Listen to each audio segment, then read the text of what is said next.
I try to have this concept of win every day. It's a doable situation. I couldn't be proud of my kids. For it, we brought Red up. I love this team. The very first thing that we talked about was, wow. Baseline. They're a group that's going to carry. You really want to be great? We think our legacy is important. That first championship that Calhoun won, I've never, ever been happy. I've got 2 children, and they don't compare to that first championship. Took it to another level, and really brought the program to national prominence. And that NIT, that was fantastic, because the NIT, that used to really mean something. Connecticut wins their first Big East championship. And UConn has surprised Duke to win its first national title. Jim Calhoun, 82, the former UConn men's head basketball coach, is the co-author of a soon-to-be-released book entitled More Than a Game: How the UConn Dynasty Was Built on a Culture of Caring. If I'm going to invest in the book, I'll talk about financially, but invest my time. This is the most single important thing I have. I know. Well, all of us have that, and as you see a couple of these grades become more and more. I think it's important that we learn life lessons from other situations, because you aren't born with the innate ability, most of the time, to just know because I know. You know because you have been taught, you've experienced something, you've learned things, you've been mentored. And see, and I'm trying to tell really a combination of those things. Being on a team is a social experience. Jim is a very loyal person to his former players, former assistant coaches, and it's appreciated by all of those people. He gets calls from players periodically, but when you had as many players as he did, you get a lot of calls. There's different people that call him. I think one of the key words with Jim would be loyalty. He's very loyal to his former players. In his memoir, Calhoun explores his relationship with 15 former players from 4 different schools: Dedham High School, Northeastern University in Massachusetts, the University of Connecticut, and the University of St. Joseph in West Hartford, Connecticut. My father loved him, but you wouldn't have known it at basketball practice. I think I mentioned it before.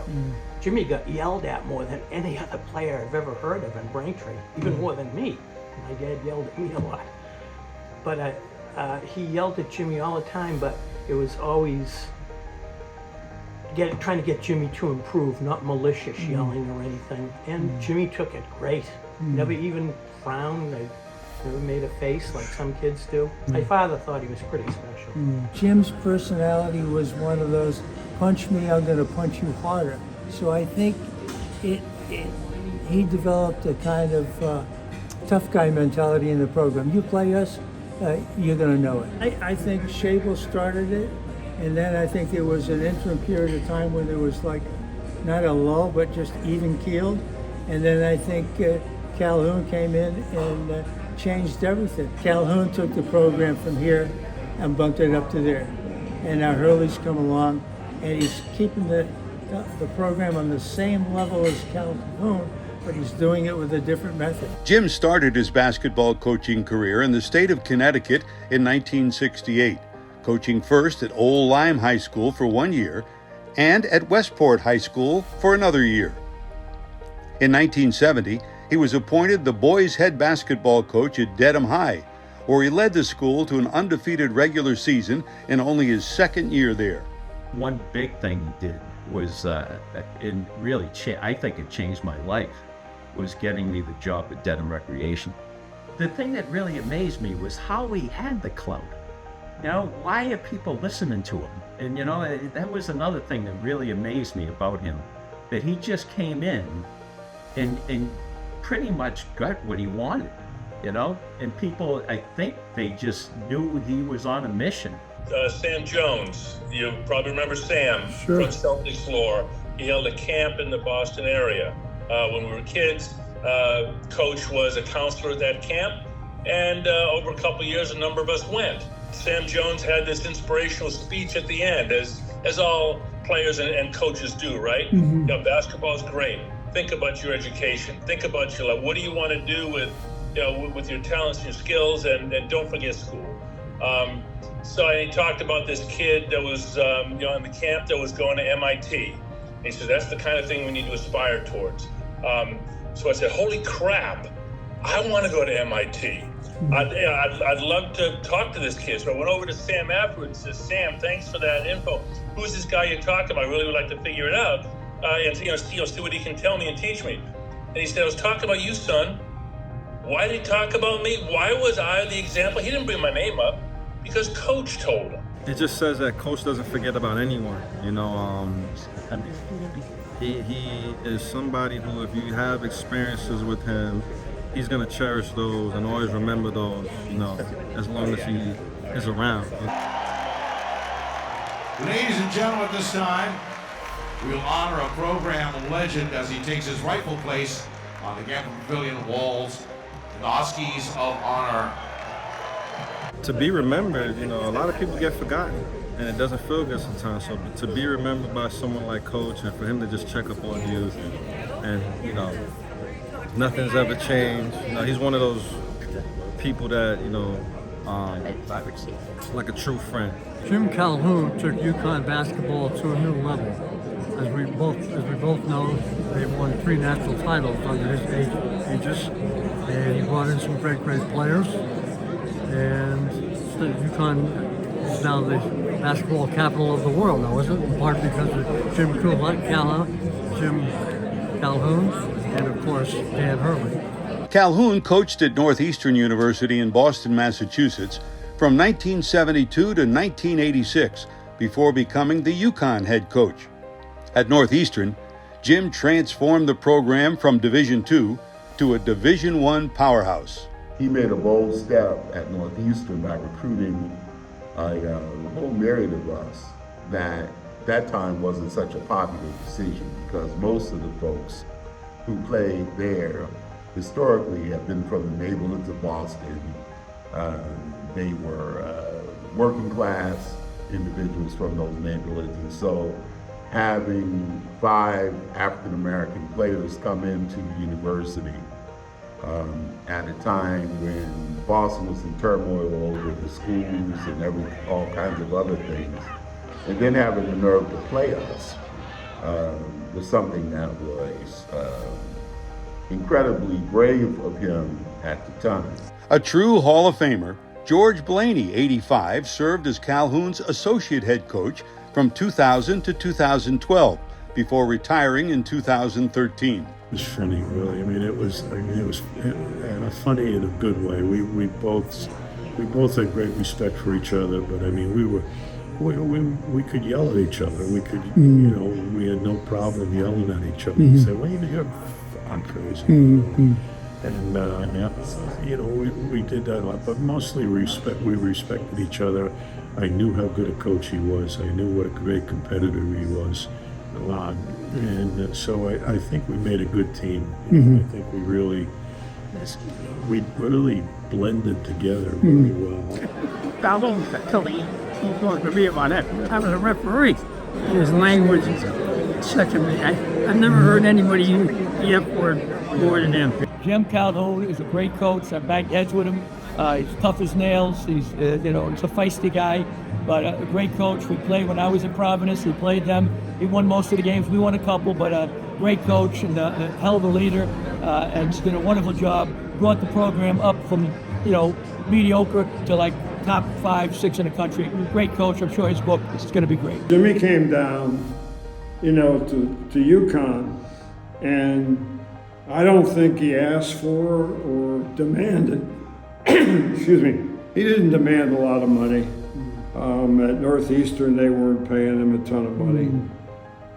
He looked at UConn as a job that, he might be able to win a national championship someday. And 10 years after he got there, it happened. And he's the guy who started it. And I remember this funny story. When I got hurt my junior year, he was in the hospital. He came and saw me every day. I was in the ICU, even after practice, after the games. He would show up in the hospital. It just showed his humility and how much he loved us, each and every one of us. No matter if we played 5 minutes or 10 minutes, he's always, protecting us.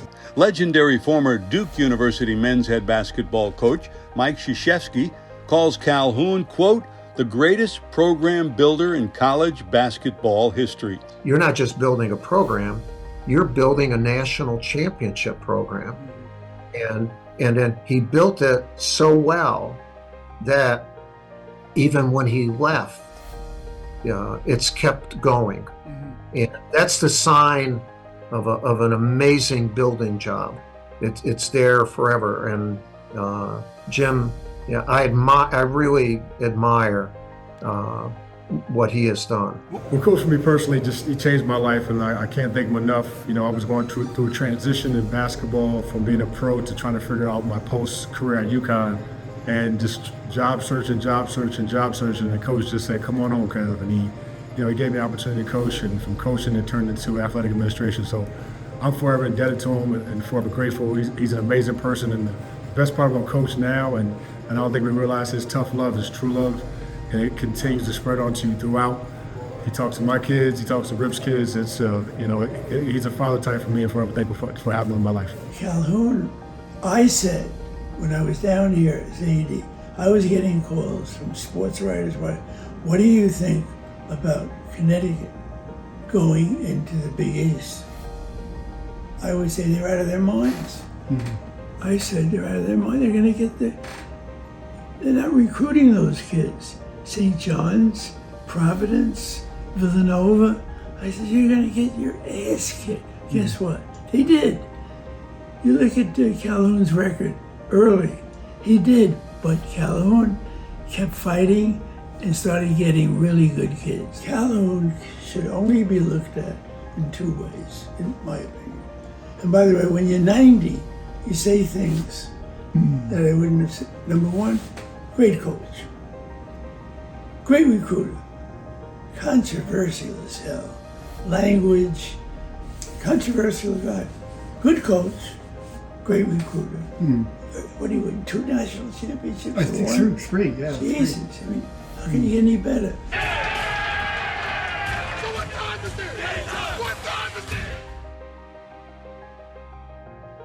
I always did want to be a dentist, but I remember, before college, I was, not super serious about it. I didn't really know what it entailed. And I remember when I got to St. Joe's, coach would, what do you want to do in life? I want to be a dentist.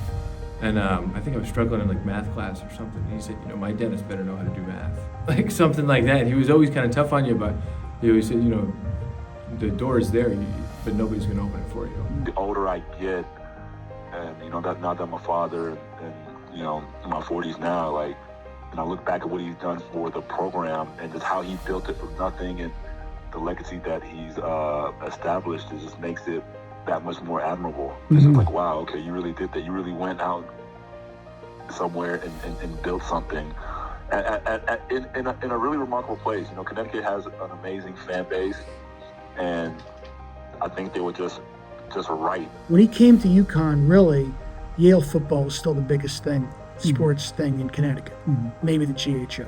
And those things were minor. The Whalers had never really took off in that way. And there's always been the perception that lingers to this day that Connecticut is, sandwiched between New York and Boston. We can't have nice things here. We're not big league. We're minor league here. Jim came here determined to make Connecticut big league, and he made it big league, and he kept it big league. And I think that's his legacy, is that he put Connecticut on the national sports map and kept it here in a way that is going to be sustained for a long, long time to come. But I want to be remembered by my family first, but by people, is that I was there and cared. Matter of fact, I'm a compulsive, without question. I love all my kids. And that's how I give you the same answer. When there are times, maybe a couple of years now, probably not, but could be certainly, that I don't speak to my player every day, every week, every month. But the moment they need me, or sometimes in a different sort of way, we're thrown together again, the joy doesn't stop. It's like it never ended. And it's a wonderful, wonderful feeling. But I feel so blessed today. Tonight, if you count character, Those who have tried to understand me. You gotta believe. I showed up in limousines, I took a cab. Thank you very, very much.